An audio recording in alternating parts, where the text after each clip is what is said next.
What's good, YouTube? It's Nas, and we back with another video. Road to 300 subscribers, and in today's video, I'm not going to be talking about anything. We're going to be doing a versus video. We're going to be doing 5 years in Dirk Nowitzki versus Luka Doncic, and because why not? Because Nico Harrison decided he wanted to trade Luka year 5, and Mark Cuban knew better not to trade Luka year 5, or not Luka.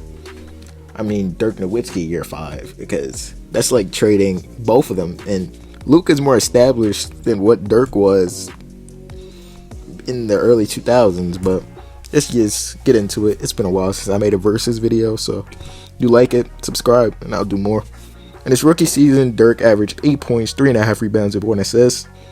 Again, not being this finished product yet, and this was the lockout year, so he had time to grow and develop. In the second season, we saw Dirk develop, give a hint of what he could be. He averaged 17.5 points per game, 6.5 rebounds, 2.5 assists.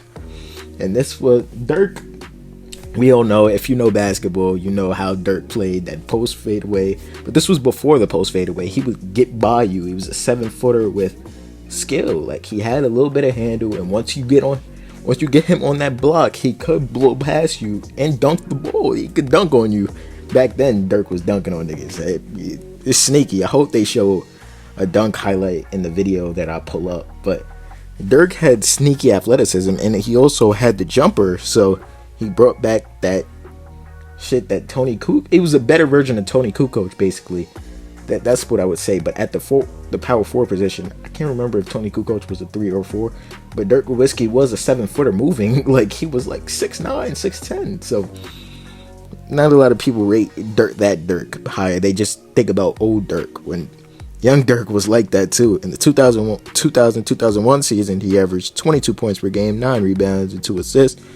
The stats are going to continue to improve year by year, and he was developing under the Mavs. The Mavs didn't have a team around him, so it was basically Dirk by himself, and then they added Steve Nash during these seasons. They would eventually lose Steve Nash, but him and Steve Nash and Dirk Nowitzki was a young upcoming duo, and they lost in the playoffs, I believe, 2 years in a row, and Steve Nash went to Phoenix, and we all know what Steve Nash would become in Phoenix. But he played with Dirk a few seasons, and he helped Dirk development. But we all know Dirk Nowitzki was the better player.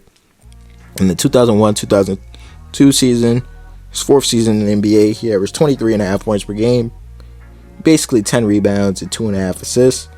Again, approaching where we're eventually going to see Dirk Nowitzki's career steady at the points per game improving year by year, the rebounds per game obviously improving because he's a power forward. He's not as skinny as he was coming into the league. He obviously built that muscle, and opponents were afraid to guard him. They were afraid to play him. Like, you hear Kevin Garnett talk about Dirk Nowitzki like he was a monster. He would shit talk you too. He wasn't as quiet as Tim Duncan, because Dirk would let you know that he was getting a bucket on you.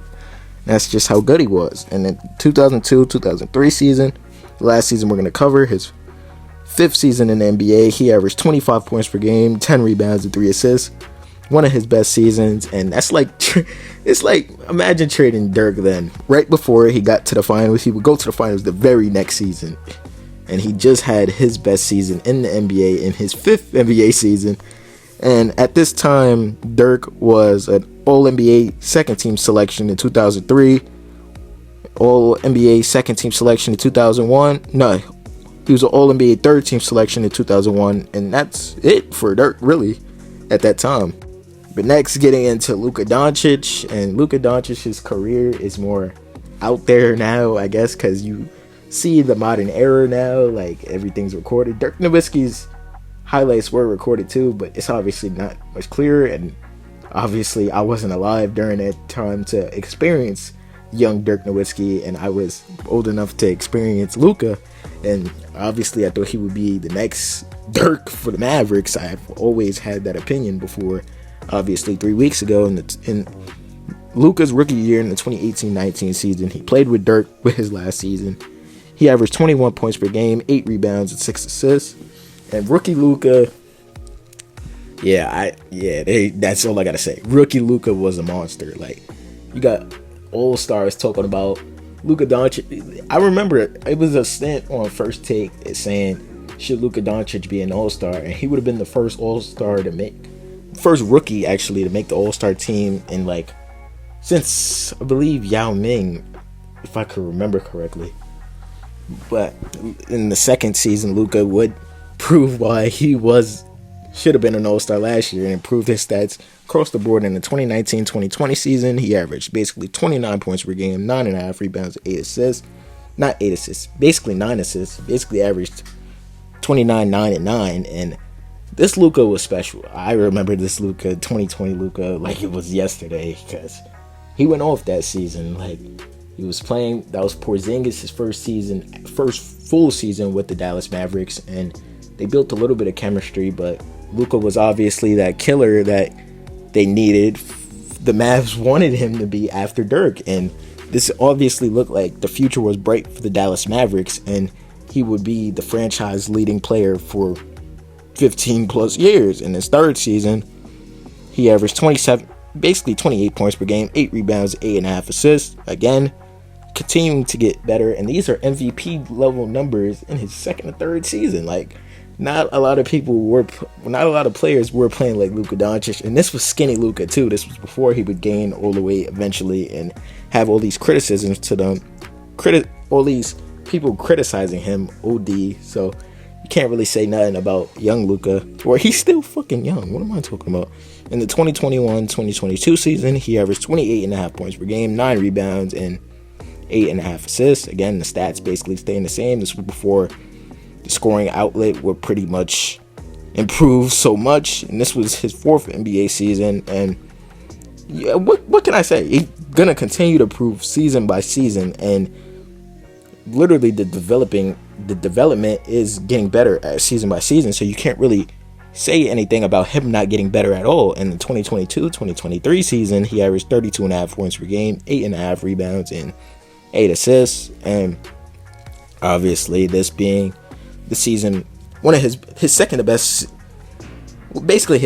season in the NBA. The season before, he would obviously make the finals, and the season he made the finals in the 2023-2024 season, he averaged 34 points, 9 rebounds, and basically 10 assists. And he was my MVP last season, don't get it twisted, and he was the best player in the league. I don't care what anybody tells me.